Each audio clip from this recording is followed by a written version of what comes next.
경기도 평화부지사를 했던 네. 이화영 전 부지사 재판이 예.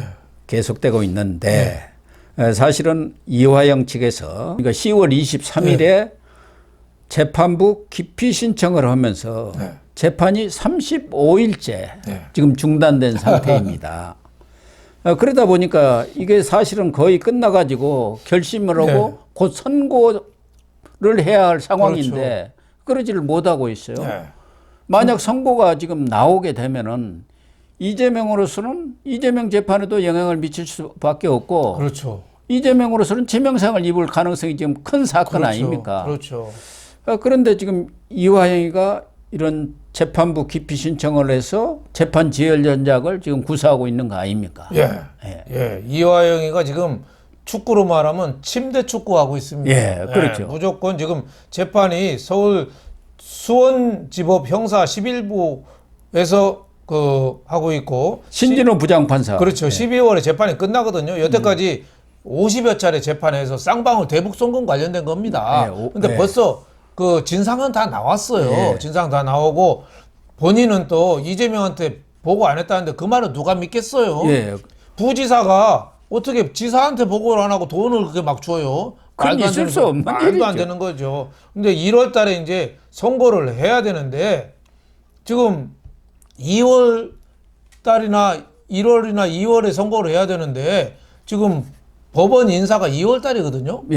2월 달에 되면은 그 공판 갱신이라고 그래서 이 배석 판사라도 한 명만이라도 인사 교체가 되면 처음부터 다 다시 해야 됩니다. 지금 다시 그 그렇죠. 재판한 전임 판사가 재판한 내용을 다 들어야 하는 녹음 파일을 다 다시 틀어야 돼요. 법정에서 한없이 길어지는데 지금 이화영이가 하는 수법이 그 계속 변호사 판사 기피 신청을 계속 하는 거예요. 판사 바꿔달라 뭐 계속 그러고 있는 거죠. 그래서 지금 27일 날은 이 대법에다가 계속 기각이 되니까 또 재항고장을 내놨어요. 재항고를 했죠. 그러니까. 네, 그래서 지금 대법에서 또 기피 신청을 받아주냐 안 받아주냐 이 판결이 좀 있으면 또 나와야 됩니다.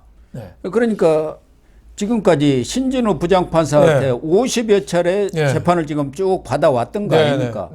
그런데 이제 결심을 앞두고 불공정 재판을 벌이고 있다 해갖고 재판부 기피 신청을 내갖고 10월 23일 날 냈는데 11월 1일 날 수원지법에서 기각을 했고 그러니까 수원고법에 항고를 했는데 11월 17일 날 또 수원고법에서 재판부 기피 신청을 기각을 하니까 또 27일 날 대법에 재항고를 했어요. 그래갖고 지금 35일째 재판이 중단되고 있는데 통상적으로는 지금 이 이화영 측에서는 재판부 기피 신청을 하면 지금까지는 한두 달이 걸리는 모양이에요. 그렇죠. 그러니까 3번만 하더라도 항고하고 재항고하면 그렇죠. 3개월 내지 6개월이 늘어난다. 그렇죠. 이렇게 했는데 이 수원지법 1심에서는 9일 만에 또 항고심에서는 8일 만에 기각을 해버렸고 이제 대법원에 가 있는데 대법원에서도 뭐 일주일 정도면 기각 결정이 나지 않겠나 지금 이렇게 예상이 되고 있는 것 아니겠습니까? 그렇습니다.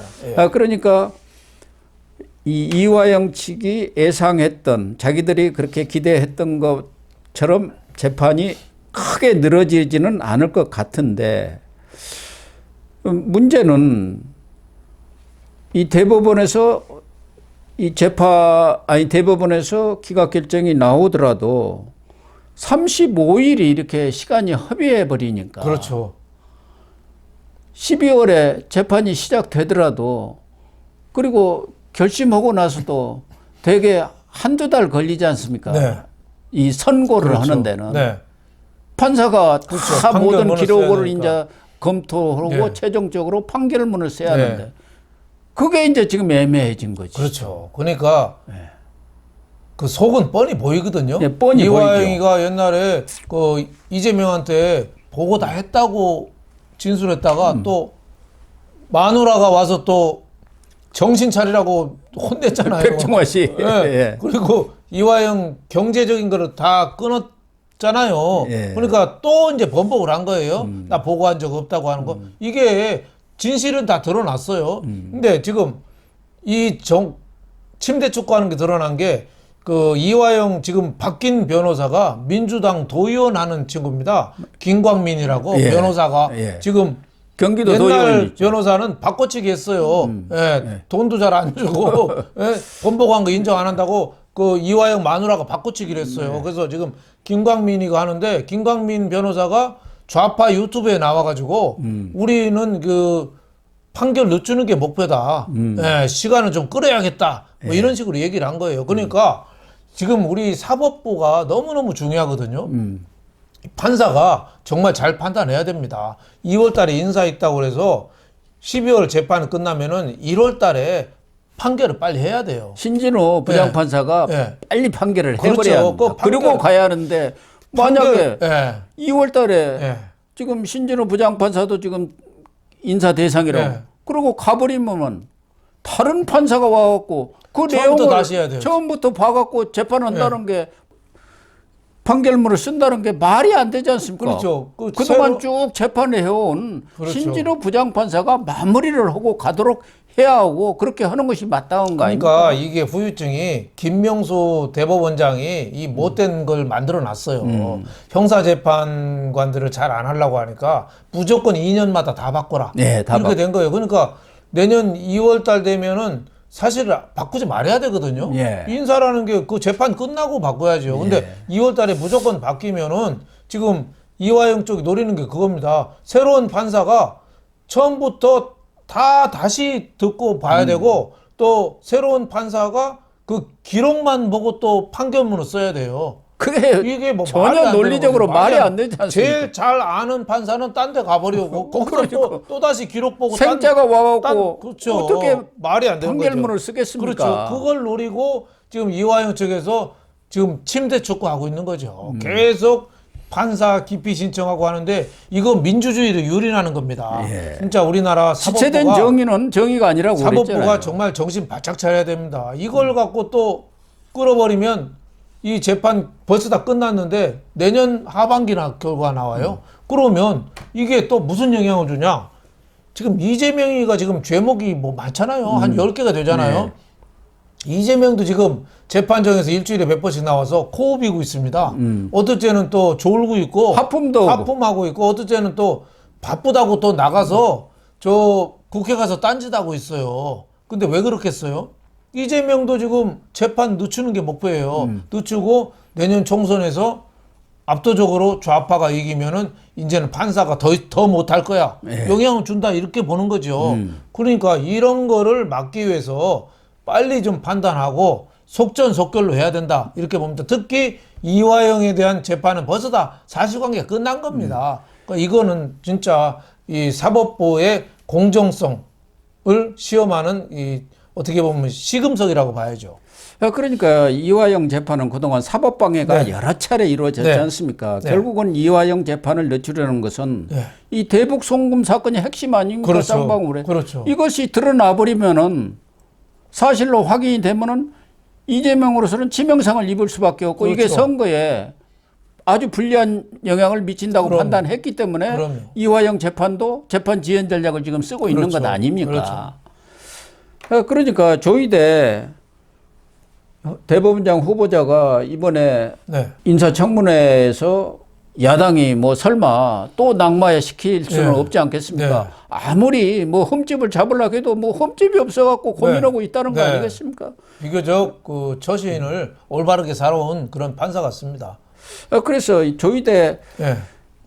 이 대법원장이 취임을 하면은 이게 무슨 대법원 내기로 되어 있는지 어쩐지는 모르지만 어떤 판사가 자기가 쭉 다 이 재판을 진행해가지고 이제 결심 네. 선고만 남았다고 하면 그 사람이 하도록 이렇게 그럼요. 만들어야죠. 그건 예를 들면 최소한의- 중간에 받겠다고 한다면 뭐 불가피하게 후임 재판을 맡은 판사가 마지막까지 해야겠지만 다 마친 거 아닙니까? 지금 50회의 재판을 벌였고 그럼요. 이제 한 3회, 2, 3회 남았다는 거예요. 네. 2, 3회. 네. 그건 해도 되고 안 해도 되는 정도만 남았다는 건데 그것을 인사에서 바뀌어가지고 다른 사람이 그럼요.